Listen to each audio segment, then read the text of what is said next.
Assalamualaikum warahmatullahi wabarakatuh. Perkenalkan, nama saya Nazrul Fauzia dari kelas 12 Farmasi 2.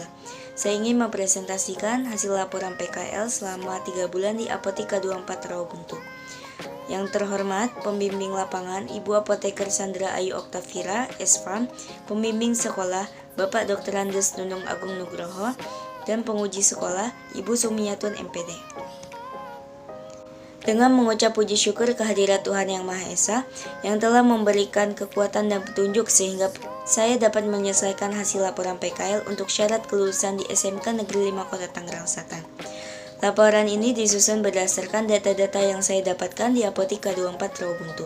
Dengan selesainya laporan ini, saya ingin menyampaikan terima kasih kepada semua pihak yang telah membantu saya dalam menyelesaikan laporan praktik kerja lapangan. Dengan segala keterbatasan yang ada, saya menyadari dalam penulisan ini masih memiliki kekurangan. Oleh karena itu, saya meminta kritik dan saran untuk lebih menyempurnakan lagi laporan ini. Atas segala perhatiannya, saya menyampaikan terima kasih. Untuk memperoleh gambaran yang lebih komprehensif mengenai dunia kerja bagi para siswa SMK Negeri 5 Kota Tangerang Selatan, sekaligus memberikan kesempatan mengaplikasikan teori dan praktik kerja di lapangan, siswa-siswi diwajibkan menjalani program PKL yang disesuaikan dengan kebutuhan program studi masing-masing. Program PKL memberikan kompetensi pada siswa untuk dapat lebih memahami, mempraktikkan, dan menganalisa kondisi lingkungan dunia kerja. Hal ini sebagai upaya program studi mempersiapkan diri siswa-siswi dalam memasuki dunia kerja. Maksud dan tujuan PKL: meningkatkan wawasan pengetahuan, pengalaman, kemampuan, dan keterampilan siswa, membuat data laporan praktik kerja, penyempurnaan kurikulum, membina relasi antara SMK Negeri 5 Tangerang Selatan dengan instansi dunia usaha dan industri, memberikan gambaran dan dunia kerja bagi para siswa. Manfaat pelaksanaan PKL.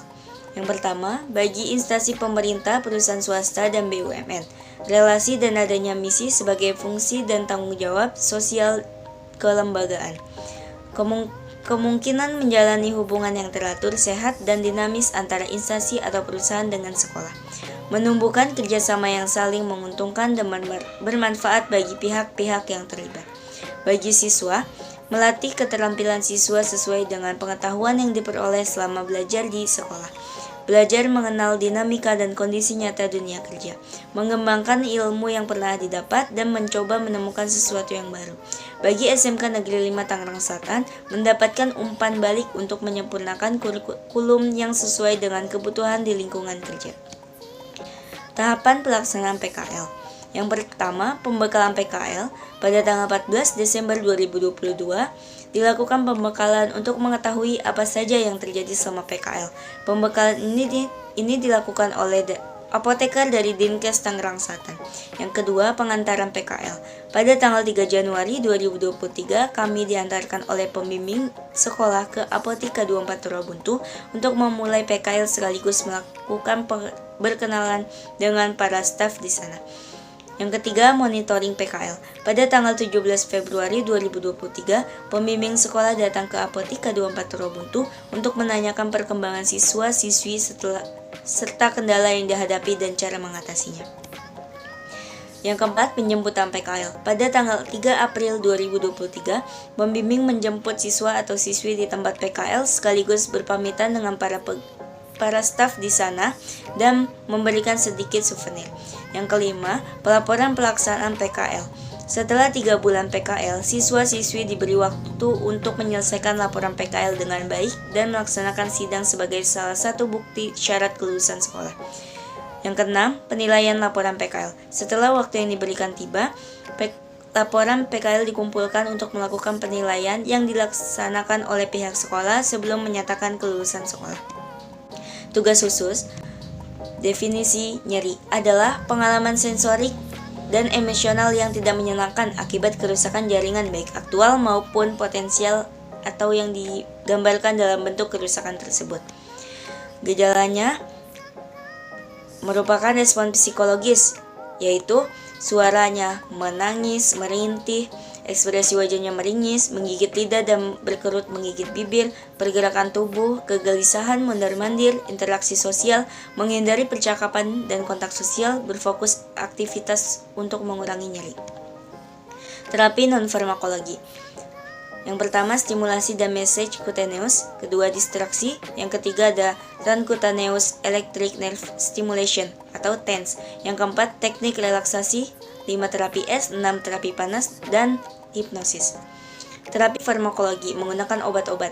Obat-obatan yang sering digunakan yaitu paracetamol, ibuprofen, acetaminophen, natrium diklofenak, dan kalsium diklofenak. Analisis resep.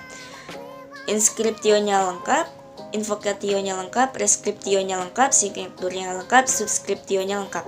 Komposisi Cataflam 50 mg, Panadol 500 mg, Amoxan 500 mg. Monografi bahan. Yang pertama ada Cataflam, golongannya keras, mekanisme kerjanya menghambat enzim COX yang berfungsi memproduksi prostaglandin.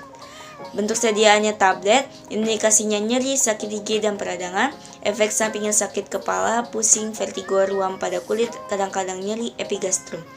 Yang kedua, Panadol, golongan obatnya bebas, mekanisme kerjanya mengurangi kadar prostaglandin di dalam tubuh sehingga tanda peradangan seperti demam dan nyeri akan berkurang.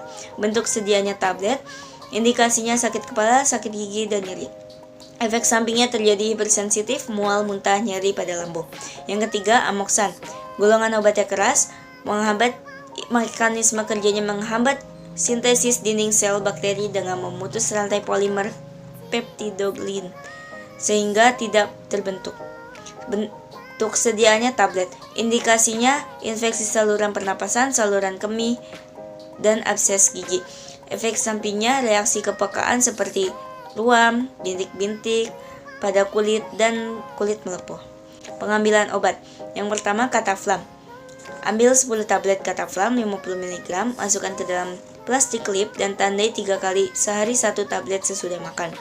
Yang kedua, Panadol biru. Ambil 10 tablet Panadol, masukkan ke dalam plastik klip dan tandai 3 kali sehari 1 tablet sesudah makan. Yang ketiga, Amoxan. Ambil 10 tablet Amoxan 500 mg, masukkan ke dalam klip plastik dan tandai 3 kali sehari 1 tablet sesudah makan dan dihabiskan. Penyerahan obat. Wadahnya klip plastik, etiketnya putih, labelnya harus dengan resep dokter, signanya Cataflam 3 kali sehari 1 tablet sesudah makan, Panadol 3 kali sehari 1 tablet sesudah makan, dan Amoxan 3 kali sehari 1 tablet sesudah makan dan habiskan. Dokumentasi kegiatan siswa. Kesimpulan, dapat disimpulkan bahwa dengan adanya praktik kerja lapangan, siswa mendapatkan pengalaman kerja dan dapat memahami bagaimana dunia kerja di bidang kefarmasian dengan baik. Dan kesimpulan dari hasil penyakit yang saya bahas sebelumnya, nyeri adalah penyakit yang terjadi karena adanya kerusakan jaringan di dalam tubuh, gejala berupa meringis, merintih, dan lainnya. Cara mengobatinya dengan non-farmakologi yaitu melakukan hal yang membuat tenang dan farmakologi menggunakan obat-obatan pereda nyeri.